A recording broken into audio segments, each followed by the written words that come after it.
몇 년 전에 미생이라는 드라마가 큰 인기를 끈 적이 있었습니다.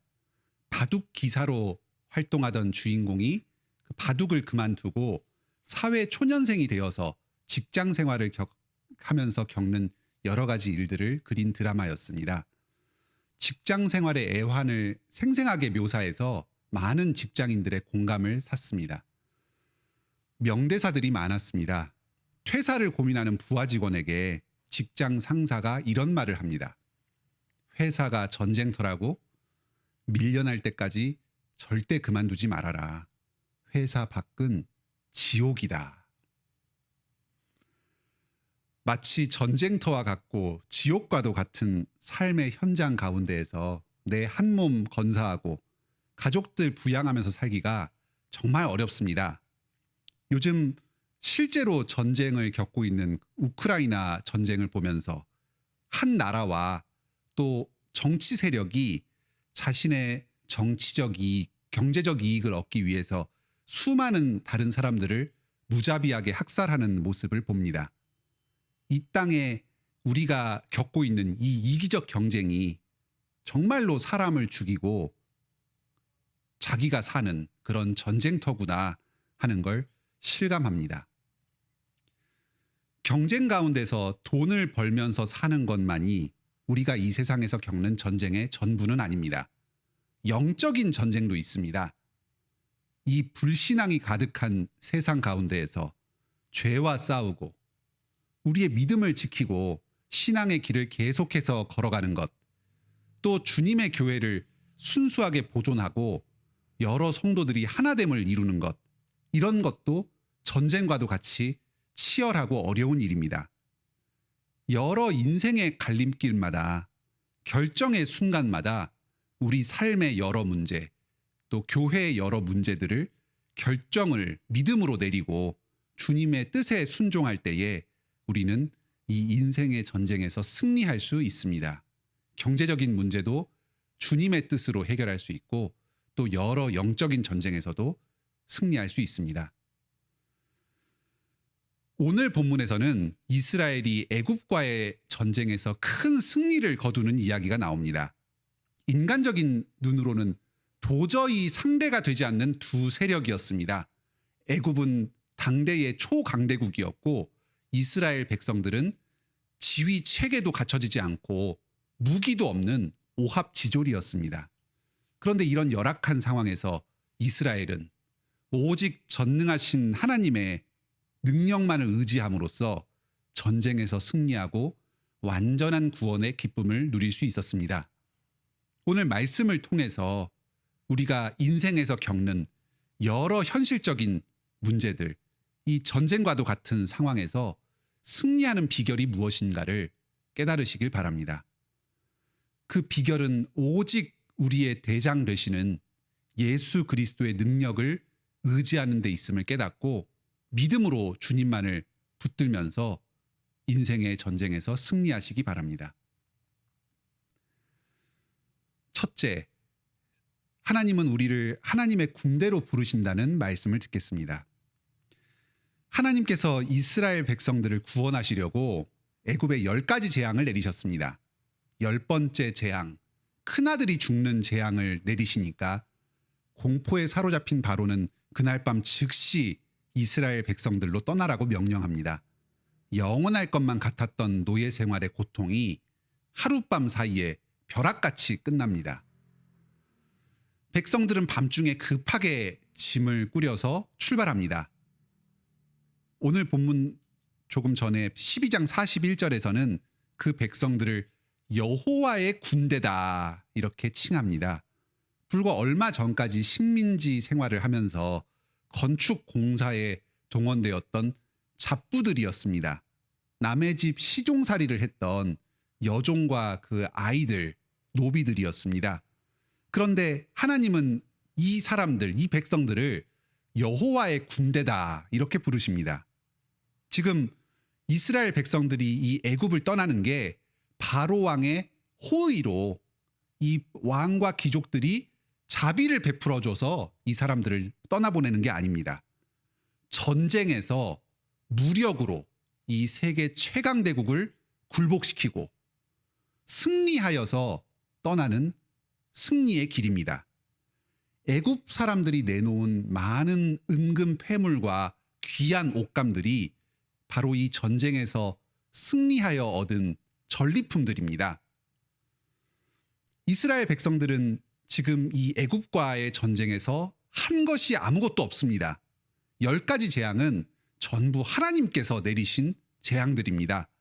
하나님 홀로 바로 왕과 여러 귀족들과 또 애굽에서 섬기던 여러 이방 우상 신들과 싸움에서 승리하셨습니다. 그런데 그 여호와께서 거두신 승리의 결과는 이스라엘 백성들이 전부 누립니다. 왜냐하면 이스라엘이 바로 여호와의 군대이기 때문입니다.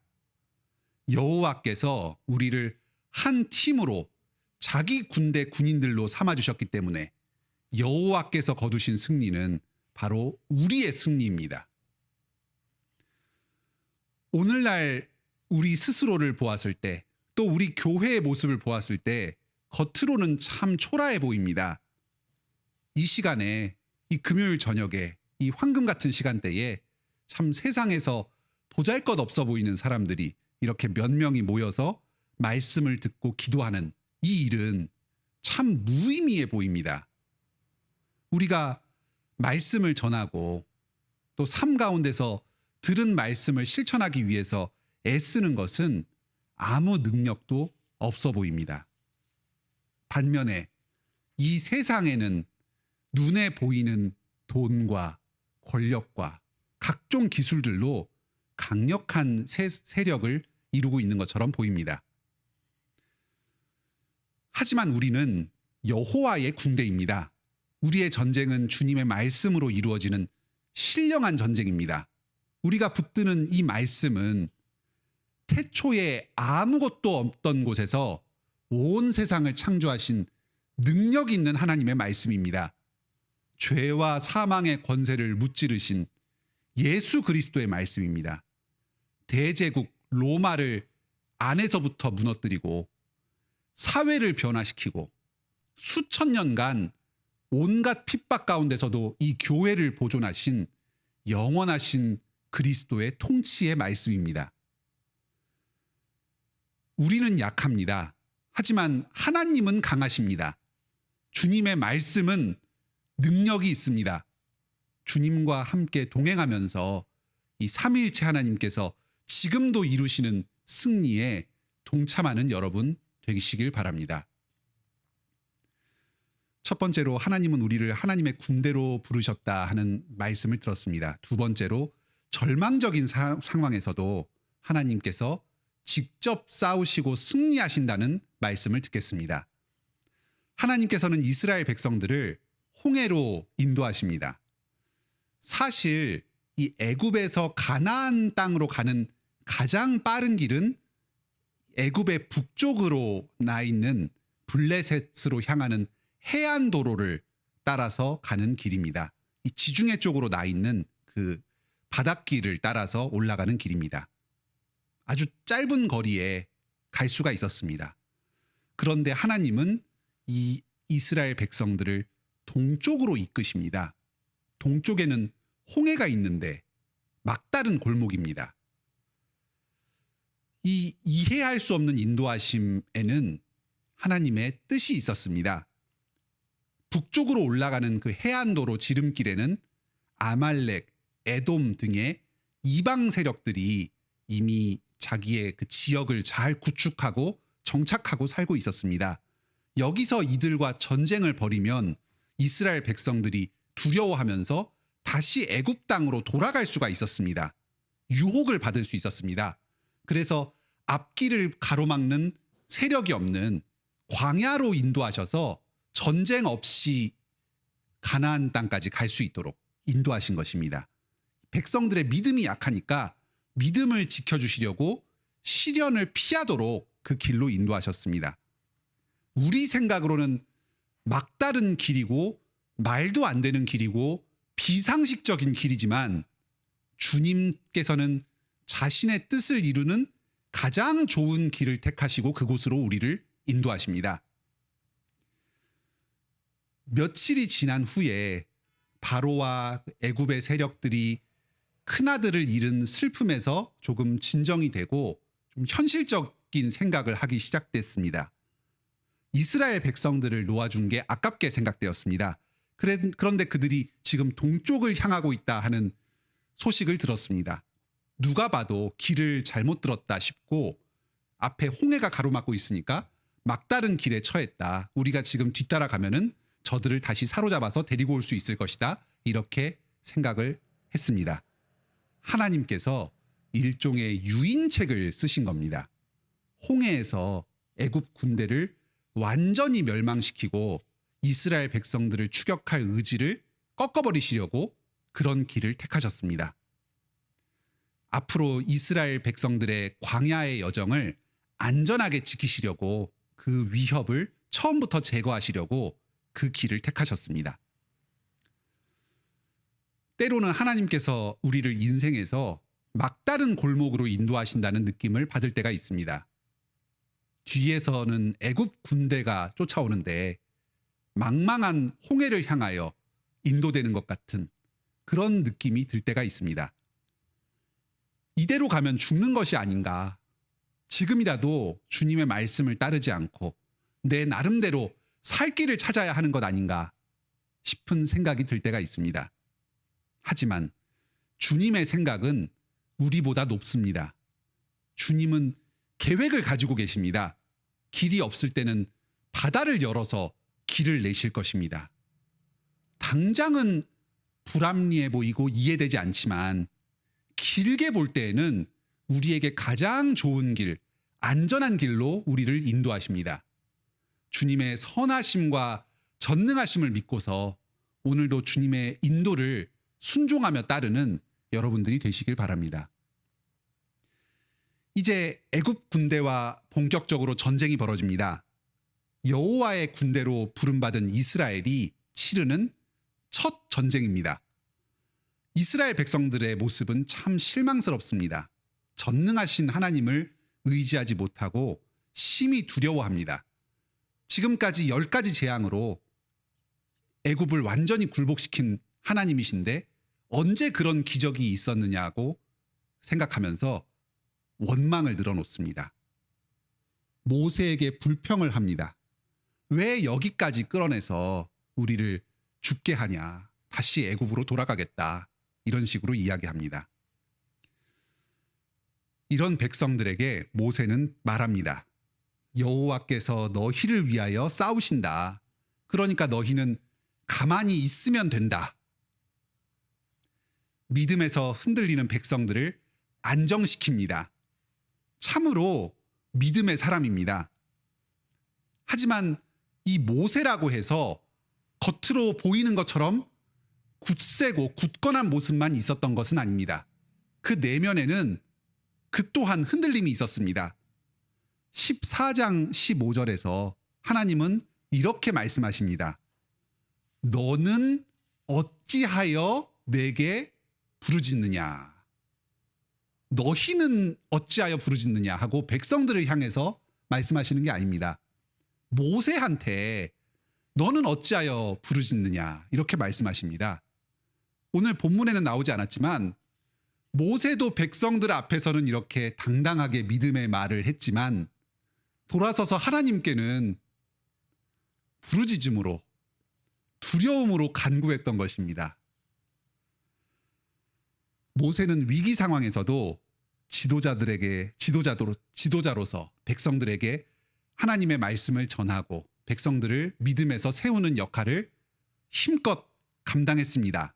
하지만 10절에서 백성들이 두려움으로 부르짖었듯이 모세 또한 개인적으로는 여러 믿음의 회의가 있었고 하나님께 두려워하면서 부르짖었습니다. 우리도 가장으로서 부모로서 또 직장과 교회의 직분을 맡은 자로서 여러 두려움과 혼란이 있을 수가 있습니다.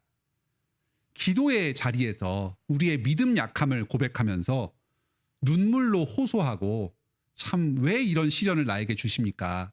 지금 내게 맡겨진 이 일을 돌이켜 주시옵소서 하고 좀 연약한 모습을 보일 수도 있습니다. 하지만 그때에도 내게 맡겨주신 사람들을 생각하면서 그 사람들에게 말씀에 순종하면서 자신에게 맡겨진 역할을 다 감당하는 것이 참 필요합니다.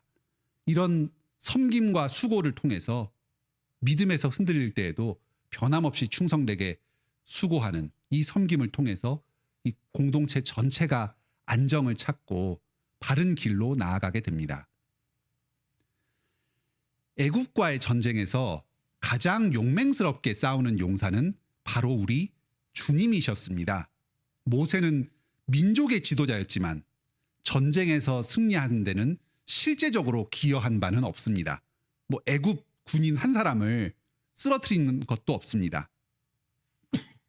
손을 내밀어라 하고 명령하시니까 순종하여서 이렇게 내민 것밖에 없습니다. 이스라엘 백성들도 물을 건너라 할 때 건넌 것밖에 없습니다. 가장 뛰어난 용사이신 주님께서 홀로 이 거대한 이집트의 군대를 전부 무찔러 버리십니다. 애굽 군대가 스스로 바다 한가운데로 걸어 들어오게 하셔서 홍해의 물로 이 군인들을 다 쓸어버리십니다. 백성들은 실제로 기여한 것은 없습니다. 하지만 하지 말아야 할 것들이 있었습니다. 두려워하지 말아야 합니다. 하나님을 불신하지 않아야 합니다. 도망가지 말아야 합니다. 그 자리에서 버티고만 있으면 됩니다. 말씀을 따라서 가던 길을 그대로 가기만 하면 됩니다. 우리의 마음을 지키기만 하면 됩니다. 우리가 이 세상에서 압도당할 것 같을 때 우리의 용사 되신 주님을 의지하시길 바랍니다. 뭘 잘하려고 하실 필요가 전혀 없습니다. 왜냐하면 우리가 감당하지 못할 그 전쟁은 여호와의 전쟁이고 하나님께서 승리하실 것이기 때문입니다. 맡겨주신 그곳에서 하나님께서 나에게 시키신 그 자리를 지키면서 계속해서 그 말씀을 따라서 주신 그 일을 묵묵하게 감당할 때, 그때 강한 용사이신 주님께서 내가 다 해결하지 못하는 전쟁을 친히 감당하시고 승리하실 것입니다. 나는 그냥 그 자리에서 머물러 있었던 것밖에 없지만 자기의 이루신 그 승리의 열매를 우리에게 나눠주실 것입니다. 오늘도 주님을 의지해서 이 세상과의 싸움에서 승리하는 여러분 되시길 바랍니다. 예수 그리스도를 믿음으로 주님 말씀에 순종해서 주님께서 거두신 승리에 동참하자는 말씀을 듣겠습니다. 이 위기의 상황 가운데에서 이스라엘 백성들이 할 것은 그 자리를 그대로 지키고 있는 것이었습니다. 그리고 주님의 말씀에 순종하는 것이었습니다. 하지만 이 순종 자체가 쉬운 일은 아니었습니다. 히브리서 11장 29절에서는 이스라엘 백성들이 믿음으로 홍해를 육지같이 건넜다 합니다. 바다가 반으로 갈라졌습니다. 주님께서 말씀으로 이 물을 붙들고는 계시지만 이 먼 길을 통과하는 가운데에 언제 이 물이 무너져 내려가지고 죽게 될지 알 수 없는 일이었습니다. 이스라엘 백성들은 믿음으로 이 홍해 사이를 건넜습니다. 하나님께서 홍해 가운데에서 이 죽음의 공포 가운데에서 나를 지켜주실 것이다 하는 이 믿음으로 바다에 한 걸음을 내디디는 것이 이 이스라엘 백성들의 큰 믿음의 결단이었습니다. 이렇게 믿음에 순종하고 승리한 경험을 통해서 이스라엘 백성들의 믿음은 크게 성장했습니다. 오늘 본문 마지막 절 31절에 이스라엘 백성은 여호와의 큰 능력을 보고 여호와를 경외하면서 여호와와 모세를 믿는 믿음에서 굳세어져 갔습니다. 하지만 이스라엘 백성들의 이 믿음은 오래 가지는 않았습니다. 광야 생활 가운데에서 계속해서 조금의 시련만 찾아와도 하나님을 불신하면서 지도자를 거스르면서 계속해서 불평과 불만을 늘어놓았습니다. 결국은 금송아지로 여호와의 우상을 만들어서 그 우상을 숭배하는 아주 큰 불신앙의 모습을 보였습니다. 하나님께서 진노하셔서 이 사람들을 광야 가운데서 전부 다 죽게 하셨습니다. 심지어는 이 믿음의 지도자였던 모세조차도 불신의 태도를 보임으로써 이 가나안 땅, 약속의 땅을 직접 들어가지 못하고 광야에서 생을 마감하게 되었습니다. 예수 그리스도께서 이 시험을 친히 감당하시고 이 죽음의 공포에서 끝까지 하나님의 말씀을 믿는 믿음으로 죽음과 사망의 권세를 이기시고 승리하셨습니다.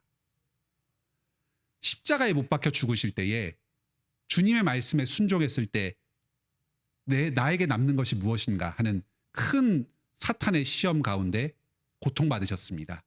마지막 죽으시기 전까지 하나님께 간절히 기도하면서 이 시험 가운데서 나를 건져달라고 두려워하시면서 기도하셨습니다. 하지만 의로우신 하나님께서 이 죄 없이 죽으신 예수 그리스도를 그냥 가만히 두고 보지는 않으실 것이다.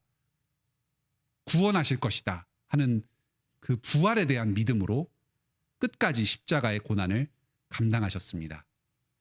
과연 하나님께서는 이 예수 그리스도의 믿음에 응답하셨습니다. 십자가의 죽음에 내버려 두지 않으시고 사망의 권세에서 부활시키셨습니다. 부활의 영이신 생명의 영이신 성령님으로 무덤에서 사흘 만에 일으키셨습니다. 예수님께서는 하나님의 말씀을 순종하여서 이 죽음의 시험, 이 사망의 시험을 믿음으로 승리하셨습니다. 모든 죄와 사망의 권세를 십자가에서 다 이기셨습니다. 우리는 이 예수 그리스도의 승리에 여호와의 군대로서 그리스도의 몸된 교회의 지체로서 동참합니다. 그리스도께서 먼저 이루신 이 승리의 열매를 우리도 함께 누립니다. 우리가 예수 그리스도를 믿을 때에 주님께서 친히 이기신 이 사망, 죄와 사망으로부터의 승리를 우리도 함께 누리게 하여 주십니다. 오늘날도 우리가 인생을 살면서 여러 전쟁과 같은 상황들, 어려운 상황들을 맞이합니다. 누가 인생의 전쟁에서 승리합니까? 하나님, 우리 주 예수 그리스도께서 이미 인생의 전쟁, 죄와 사망의 전쟁에서 승리하셨습니다. 누가 인생의 전쟁에서 승리합니까? 이미 승리하신 예수님을 믿음으로 연합하는 우리 성도들이 승리합니다. 누가 인생의 전쟁에서 승리합니까? 예수 그리스도를 믿는 믿음으로 끝까지 하나님의 말씀에 순종하는 우리들이 승리합니다. 그리스도를 의지하여서 믿음으로 순종함으로 그리스도의 승리에 동참하는 여러분, 인생의 전쟁에서 승리하는 여러분 다 되시길 바랍니다.